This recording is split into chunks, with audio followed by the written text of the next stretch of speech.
Alors, à la fin du soin, nous allons procéder au déshabillage. La première étape du déshabillage se passe dans la chambre du patient.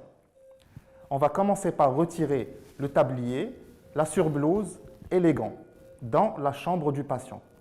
Alors, la précaution à prendre, c'est qu'on commence toujours par le derrière.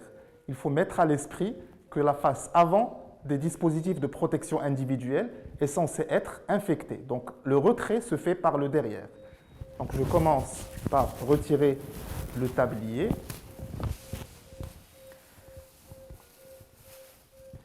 Tout en mettant la face externe hors de mon contact et je jette dans une poubelle censée recueillir les déchets liés aux activités de soins à risque infectieux. Alors, je retire ma surblouse tout en tâchant de mettre le côté qui a été en contact avec le patient à l'intérieur. Et par la même occasion, j'enlève les gants.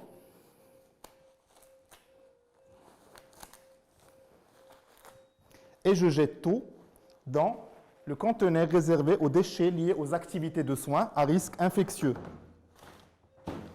À la fin de cette étape du déshabillage, je procède à la friction hydroalcoolique de mes mains.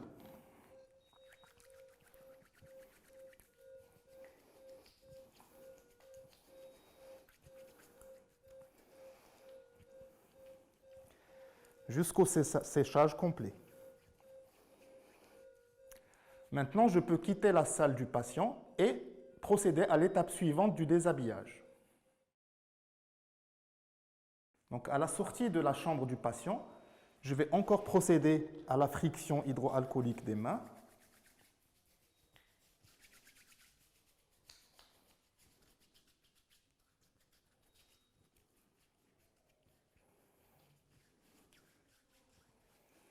J'enlève les lunettes que je vais poser dans un local pour pouvoir être désinfecté par la suite.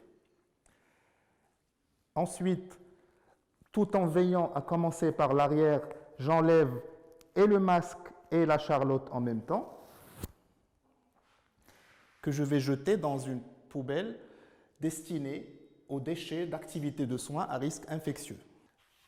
Et je vais encore me frictionner les mains.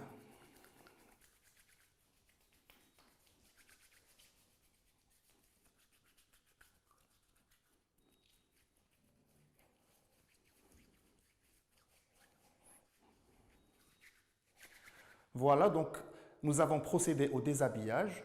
Il faut faire attention à les messages importants, c'est que le retrait de tous les éléments de l'habillage du personnel soignant se fait par l'arrière et il faut toujours penser à se frictionner les mains entre toutes les étapes du déshabillage.